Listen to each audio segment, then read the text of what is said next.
来有关明年新北市长的选举，民进党确定了要征调到立委苏卡惠来参选。国民党咧，新北市的议长蒋金宏透露讲，等回答的总部处理到一个坎站，台北市的副市长李树川就会宣布参选到新北市长。若上早宣布要来参选的，民众党的党主席黄国昌，除了恭喜苏卡惠，嘛讲伊会继续一步一步伫新北市来布局。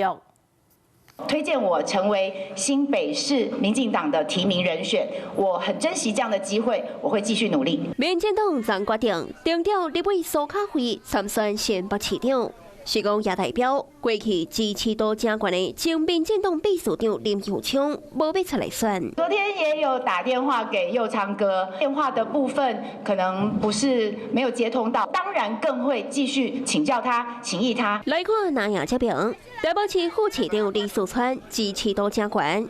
新北市议长蒋金宏就透露，等回答的总部处理各一段落。李树川对宣布比战新北。我不知道这个事，他是从哪里来的？我没有想到后面的选举，现阶段还是以回答为主。港款积极布局，新北的副市长刘和然，并且美中专业也力争换新相片，访问着人也超前布局。